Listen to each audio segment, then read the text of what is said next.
Di sini ada Clara Elizabeth Sinta. Salah. Siapa nama panjang aslinya? Izin Uma, jadi nama panjangnya Elizabeth Clara Sinta. Oh, Elizabeth Clara Sinta. Tapi kita nggak pakai nama itu karena sekarang sudah ada nama mu'alafnya, yaitu adalah Amira Nurul Aulia. Amira Nurul Aulia. Katanya nama ini pemberian dari Ustadz Adi Hidayat. Benar Uma. Oke.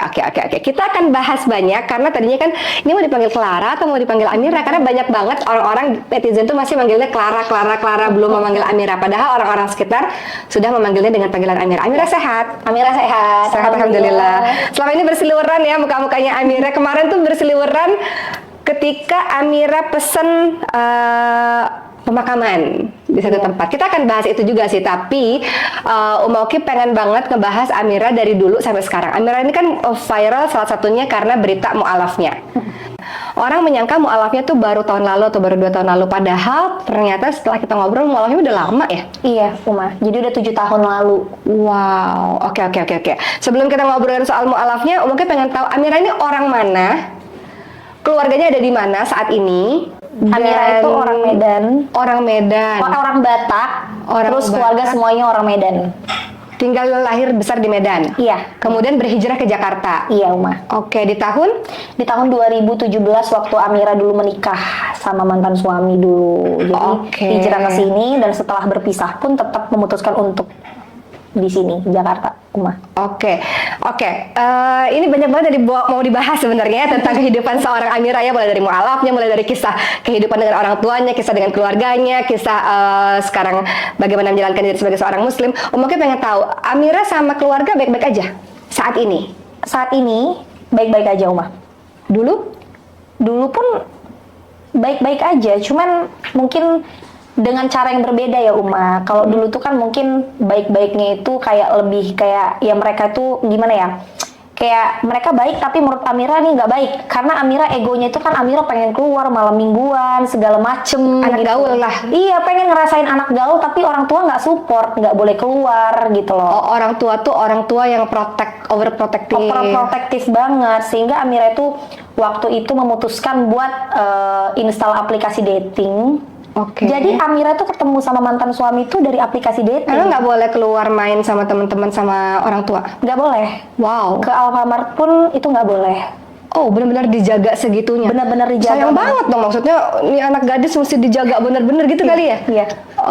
Orang tua punya anak berapa sih? Kalau orang tua punya anak 3. Dan semuanya diperlakukan sama, maksudnya anak-anak perempuan tuh benar-benar nggak boleh keluar. Iya, benar. Dijaga sekali lah gitu. Dijaga sekali. Oke, akhirnya Amira berontak.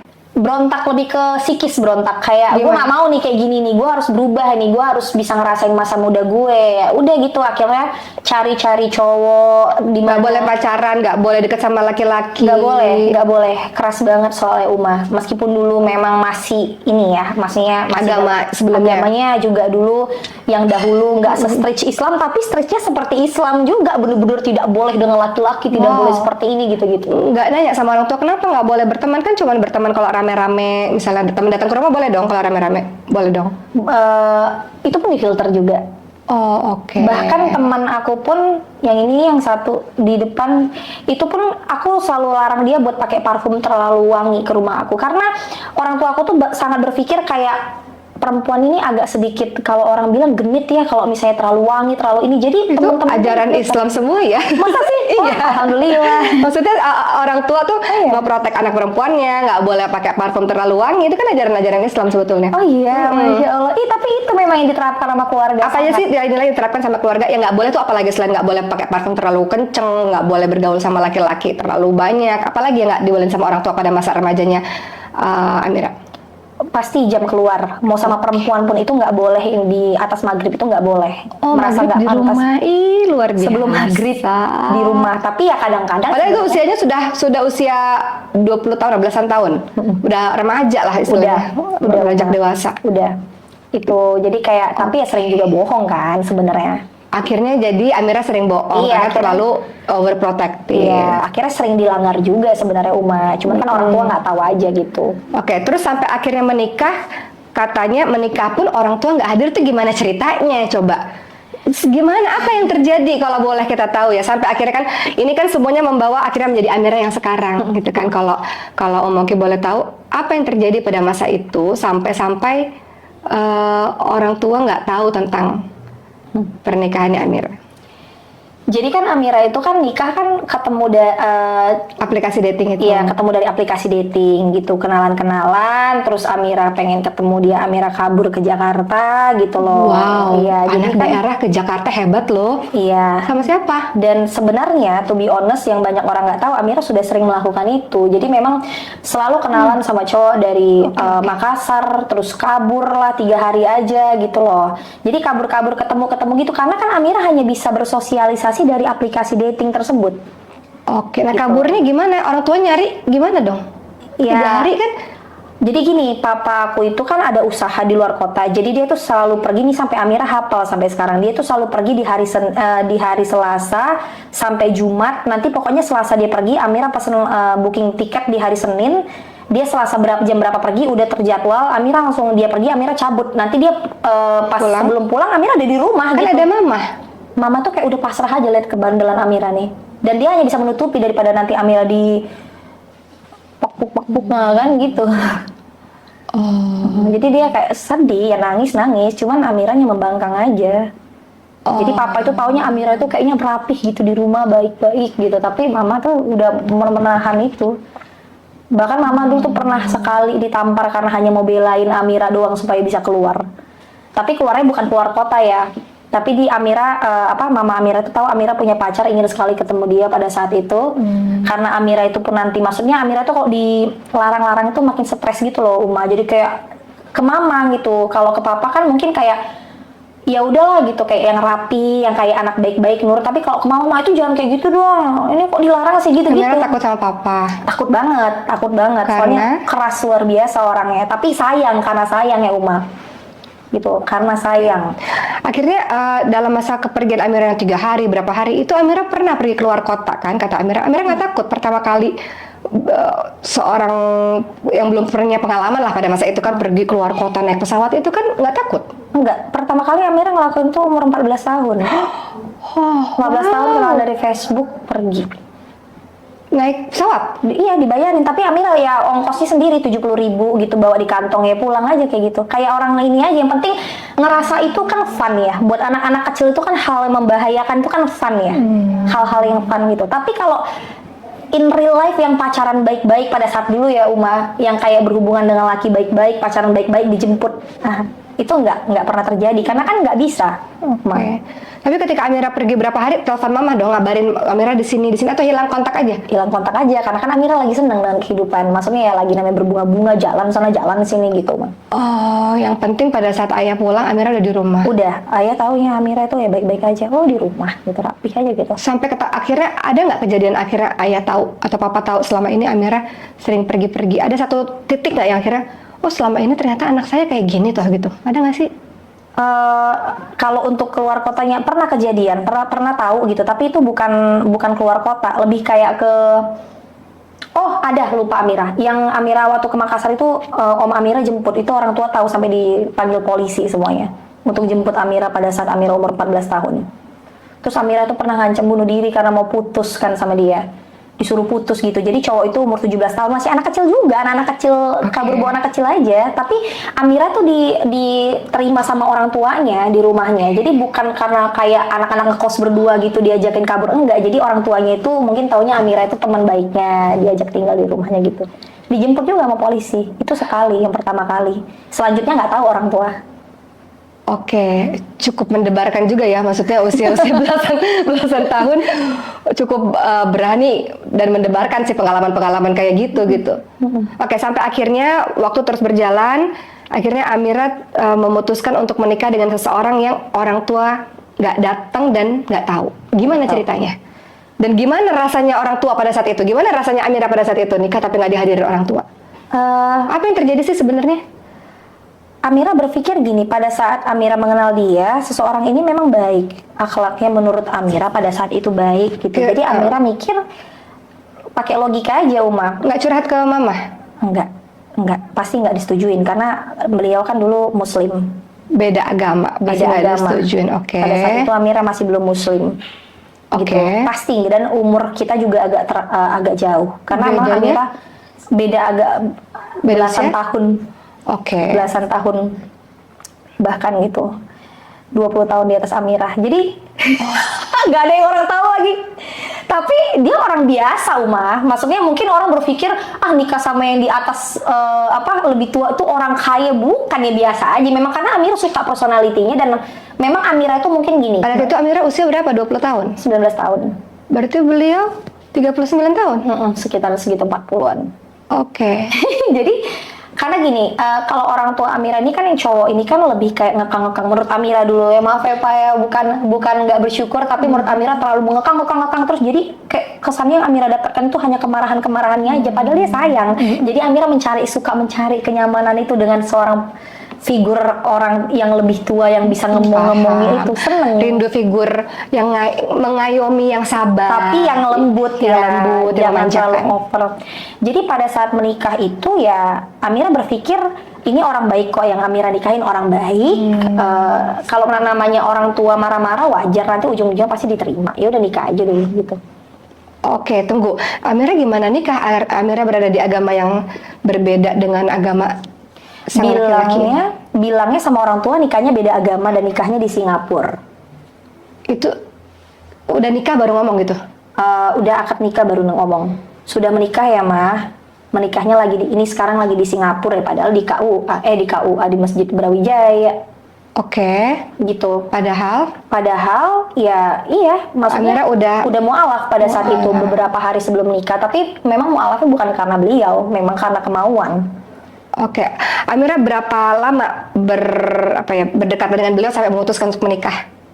Ada 2 tahun kayaknya. Oh, cukup lama. Cukup mengenal lah ya. Cukup mengenal. Cuman kan kebanyakan LDR kan Uma. Enggak ini. Oke. Apa yang terjadi kepada orang tua ketika Amira ngabarin udah nikah? Sebenarnya sebelum itu pernah ngenalin juga, cuman orang tua nggak setuju karena kan ngeliat- terlalu jauh usianya. kalau usia mungkin orang tua nggak terlalu ini ya. Maksudnya usia itu ya mungkin namanya jodoh. Cuman Status bibit beliau? bebet, bobot, duda pada saat itu. Punya anak. Punya anak 1. Oh, itu yang membuat salah satu orang tua nggak setuju. Gitulah, bibit bebet bobot semuanya. Maksudnya ini apa nih gitu, sama anak saya gimana nih, bisa nge-provide apa? Apakah bisa lebih baik daripada saya? Mungkin seperti itu kan. Sementara beliau tuh bukan orang yang menurut Amira itu, ya meskipun duda lebih tua, bukan seorang yang punya jabatan atau gimana, yang kalau misalnya orang tua pun kayak gimana sih? Paham. Bukan seseorang gitu loh, yang kayak orang tua tuh seenggaknya mengobati lah siapa kayak ini orang, seseorang kayak gitu entah. Tapi Amira ngerasa, ya saya udah cinta, dia udah buat saya nyaman, dia orang baik, dia bisa ngayomin saya gitu kan. Jadi Amira yakin sama beliau. Dan yang membuat Amira yakin sebenarnya 70% menikah dengan beliau itu bukan karena orang baik aja, karena beliau itu agamanya Islam, Uma. Jadi Amira ngerasa ada yang akan membimbing Amira. iya, jadi Amira itu dari dulu itu sebenarnya pengen keluar rumah bukan hanya karena menikah, maksudnya lebih cepat ingin menikah bukan hanya karena Amira itu ingin bandel di luar, tapi Amira itu ingin pindah agama dari dulu, cuman takut diusir. Kalau misalnya Amira Diusir pulang kemana? pulang kemana gitu loh, kan kalau misalnya ada suami kan ada tempat gitu loh, dan ada yang membimbing kan buat belajar itu. Jadi alhamdulillah dapat tempat tumpangan nih, dan orang Islam juga, akhirnya Amira bisa tinggal bareng dia. Seperti itu mindset. Apa rasanya nikah tanpa ada ayah, ibu, keluarga? Nggak ada siapa-siapa? Nggak enak lah ya. Nggak enak pastinya, nggak enak banget lah. Kosong aja gitu, apalagi juga nikahnya sederhana banget kan. Iya. Ngerasa ini nggak sih, ngerasa kok sendiri ya, kok sepi ya hidup saya? Sepi pasti, dan ada penyesal. Setelahnya. Ya kalau kegagalan rumah tangga ya qadarullah ya, cuman kan kadang-kadang mikir apa gara-gara gue kemarin membangkang nggak minta doa sama orang tua ya qadarullah ya Uma, jadi kepikirannya kemana-mana gitu loh. Nah, sekarang kita sedikit ngebahas tentang mu'alafnya Amira. Biasanya kalau orang masuk kepada agama tertentu, ada kejadian atau ada sesuatu yang buat dia yakin, akhirnya aku mau pilih agama ini. Nah, kalau Amira sendiri apa sih yang terjadi pada kehidupan Amira sampai akhirnya, kan tadi Amira bilang bukan karena nikah kok, bukan gara-gara laki-laki itu gitu, tapi karena Amira sendiri. Kenapa? Apa yang terjadi kepada Amira? Katanya yang tadi kita ngobrol-ngobrol, Amira tuh rajin kebaktian, maksudnya rajin pergi ibadah gitu sama keluarga gitu. Kenapa? Apa yang terjadi? Singkat cerita, emang kan Amira kan udah mempelajari Islam juga kan, Uma. Gitu. Karena teman-teman sekitarnya Islam. Iya, Oke. teman-teman sekitar Islam, mereka juga mendukung untuk memberikan informasi tentang Islam. Dan ada yang menurut Amira, yang sebelumnya itu menurut Amira itu ada beberapa, kalau Amira tuh berpikir gini, agama itu kan harus sempurna, Uma. Ketika agama itu tidak sempurna atau sesuatu itu tidak sempurna, berarti kan kesempurnaan ini letaknya di mana? Dan Amira menemukan kesempurnaan itu ada di Islam, gitu loh. Ya, kalau dikulik terlalu panjang nanti agak memang ini ya. Sensitif, Ya, Amira itu menemukan kesempurnaan di Islam. Amira mempelajari tentang Islam dan ada di satu titik Amira itu lewat, itu detik-detik banget, 2 hari sebelum Amira memutuskan untuk masuk Islam. Bukan proses mualafnya ya, tapi fix gue mau masuk Islam itu. Amira mendengar suara azan yang menurut Amira itu, Amira udah dipanggil kayak orang memanggil sholat gitu. Allahu Akbar, Allahu Akbar. Jadi kayak azannya berkumandang itu kayak udah mau manggil sholat gitu. Kayaknya gue harus sholat, padahal pada saat itu masih non muslim. Pertama, kedua, udah resah lah itu, udah resah banget rasanya, kayak orang kepanasan gitu, Umah. Kayak aduh, gue nih mau masuk Islam, caranya gimana ya? Gue tuh, Jadi ini bukan gara-gara mau nikah sama si beliau ini ya? enggak. Dia itu hanyalah sebagai sarana untuk tempat tinggal menumpang Amira setelah Amira masuk Islam. Sebenarnya tujuan liciknya dulu seperti itu. Nah, jadi ada satu titik kayak, jadi gue ini keyakinannya apa ya? Gue tuh dengar azan ini, tapi gue kalau misalnya pergi ke sini juga masih pergi ke kebaktian yang ini gitu loh. Jadi gimana? Akhirnya malam-malam Amira ngomong sama Allah, ya Allah, kalau misalnya nih, ya Allah gitu, aku udah ngomongnya Allah, ya Allah, kalau memang agama ini baik buat Amira, coba tunjukin hal yang membuat Amira itu harus tercengang nih. Soalnya kan kalau cuman kayak misalnya orang tiba-tiba nawarin bantuan, Amira mungkin bisa menilai itu ya kebetulan aja kali, orang baik kali datang. Tiba-tiba besokannya itu Amira main kan ke rumah sahabat Amira, dan situ sahabat Amira itu orang Islam Muslim, dan dia itu punya baju syar'i. Amira coba foto-foto pakai baju syar'i, itu bener-bener syar'i gitu loh, bener-bener syar'i. Gimana rasanya pertama kali pakai baju syar'i? Belum jadi Muslim kan pada saat itu, belum bersyahadat. Kalau dibilang ribet, itu kain ini menurut Amira tuh syar'i itu ribet loh pada saat Syar'i itu ribet, Syar'i itu ribet, tapi ada kenyamanan, sensasi tertentu yang nggak bisa didapatkan di pakaian manapun. Ada, sampai sekarang Amira ngerasain kayak gitu. Bahkan lagi pakai hijab, pakai jeans pun ketika menggunakan syar'i, meskipun Amira sekarang bersyar'i, ada sensasi yang berbeda. Aku nggak tahu itu apa, tapi itu tenang banget. Terus tiba-tiba pas Amira foto, dari lampunya tuh bulat banget gitu, bulat aja gini. Keluar lafaz Allah, dan itu sempurna banget. Itu yang ngeliat Amira doang, apa yang lain juga? Ini ngeliat yang ini. Orang di rumahnya, Umah. Terus itu fotonya ada, jadi bukan hanya sekedar cerita-cerita doang. Jadi benar-benar lafaz Allah kayak gini tuh lengkap semuanya tanpa cacat sedikit pun, dan itu keluar Itu langsung. apa, di foto mana maksudnya? Ada di foto dulu, foto dipakai BlackBerry pada saat itu. Tahu udah iPhone atau BlackBerry. Itu keluar di situ. Jadi kan luar biasa, itu kan kayak zaman-zaman dulu mukjizat-mukjizatan kayak gitu. Kayaknya kok langsung dijawab nih, berarti bener gitu loh. Itu kan hal yang mencengangkan, itu kan nggak bisa pakai tangan orang lain lagi. Nggak bisa pertolongan, maksudnya nggak bisa, itu tidak melalui perantara orang kan. Akhirnya gimana jadi masuk Islam bersyahadat tuh, gimana ceritanya? Siapa yang nganterin, siapa yang nemenin, siapa yang bantuin prosesnya? Ini ada sahabat Amira. Bukan calon suami ini? Karena beliau pun jauh. Bukan, beliau ada pada saat Amira mualaf, karena kan lagi ngurus pernikahan. Cuman menurut Amira belum cukup untuk bisa terlalu membimbing gitu. Jadi ada sahabat-sahabat Amira yang akhirnya menemani Amira untuk bersyahadat di salah satu masjid di apartemen di Jakarta. Iya, jadi ustadznya datang. Karena pada saat itu Amira juga lagi tahun sakit. Berapa tuh? Tahun 2017, Uma. 2017. Apa rasanya ketika pertama kali bersyahadat disaksikan oleh beberapa orang di depan ustadz? Masa pas mau syahadat, ya Tuhan ini tolong aku bilang kayak gitu, udah kayak mau ditarik, kayak pergejolakan, jadi kayak berpindah roh gitu kan. Masya Allah. Ya Tuhan ini tolong aku. Tuhan nih yang sebelumnya. Gitu. Jadi berdoa lagi, balik lagi bingung juga gue kok jadi balik. Ya Tuhan tolong aku gitu. Ya Tuhan ini tolong aku. Gitu. Iya. Berasa gitu. Tolong aku ngucapin nih udah lepas, kayak orang mau gini loh, kayak orang udah mau pindah ditarik lagi gitu loh, rombongan narik itu rasanya. Kayak orang mau tarik. Jadi pas udah mengucapkan syahadat, flashback lagi ke belakang. Aduh, kenapa gue pindah agama? Kayak orang ditarik aja, Uma. Satu mau pergi, ditarik oh gitu. gitu Jadi rasanya. rombongan narik gitu. Tapi setelah itu lega. Setelah bersyahadat lega. Lega luar biasa. Lega atau benar nggak ya apa yang tadi aku ucapin atau lega? Lega. Siapa itu ngerasa banyak PR. Oh oke, PR untuk belajar menjadi seorang muslim. Iya, Oke. sholat. Setelah itu kan menikah kan? Setelah itu 2 harinya lagi langsung menikah. Oke, nah setelah itu mungkin akan berkonsentrasi kepada pernikahan ya. Mungkin mau konsentrasi kepada gimana belajar menjadi seorang muslim pada saat itu. Apa sih yang paling susah menjadi seorang muslim tuh? Aturan yang mana yang susah? Pelajaran yang mana yang paling susah? Itu.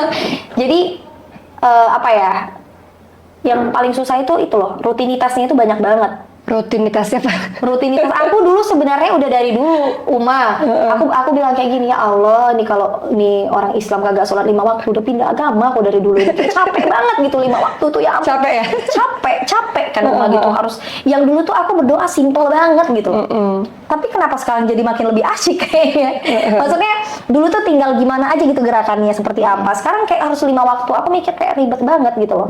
Dulunya, tapi setelah yang aku mengucapkan kalimat syahadat, aku memang udah siap menerima tanggung jawab itu. Jadi pada saat itu lumayan banyak ya yang harus dilakukan ya, ibadah-ibadahnya banyak, kemudian bacaan-bacaannya banyak. Apa sih yang dipelajari? Yang aduh susah banget sih nih, nggak bisa-bisa itu apa sih? Sholat sama Amira tuh banyakin sticky notes. Jadi di kamar mandi dulu kan Amira nggak tahu adabnya. Di kamar mandi di wastafel ada sticky notes gitu, doa wudu. Jadi kalau mau baca doa wudu gitu. Jadi selalu ada YouTube di samping. Cara wudu gini gitu. Terus kalau mau sholat, yang sholat YouTube. Jadi YouTube-nya ditaruh di samping sajadah. Yang penting Amira hafal dulu gerakan. Masya Allah. Gitu. Di mall di mana-mana pakai YouTube kalau sholat. Oke, mulai rajin kajian saat itu juga atau butuh waktu sampai akhirnya mau ikut pengajian ini, ada pengajian ini. Ada dari dulu udah rutin Umah. Nah itu yang menguatkan teman-teman itu. Cuman kan dulu kan belum jadi selebgram, jadi belum terekspos. Oke. Jadi emang dari dulu tuh udah ngaji kemana-mana. Ngajinya enggak. Ngaji itu maksudnya ikut pengajian, mau datang ada ceramah ini mau ikut. Dulu sama yang Ustadz pertama yang Amira ini Ustadz Khalid. Ustadz Khalid, Amira suka Ustadz Khalid. Iya, di Blok M sering di situ. Masya Allah. Nongkrongnya dulu. Gitu. Jadi karena mungkin Amira juga belum selebgram, belum siapa-siapa, jadi kan sulit untuk mencari teman. Jadi kenal-kenalan aja sama teman-teman di sana, kenal-kenalan cari-cari teman di sana. Untuk membimbing juga kan masuk Islam. Butuh banyak informasi pada saat itu, susah. Jadi itu adalah perjuangan untuk belajar banget. Iya, cari teman. Udah kayak ini aja MLM. Udah kayak berbisnis gitu loh. Jadi gimana nih, gue harus datang ke sini cari teman nih, jaringannya yang mana gitu. Nggak ikut gabung ke lembaga, kan ada lembaga atau apa sih namanya komunitas mu'alaf nggak cari ke situ supaya bisa satu server lah istilahnya, sama-sama baru belajar gitu. Agak belum tahu infonya seperti apa, belum ada yang nganterin juga. Kalau nggak salah ada memang mu'alaf center dengar-dengar, tapi belum ada yang nganterin, nggak seberani itu dulu untuk masuk ke suatu lembaga gitu.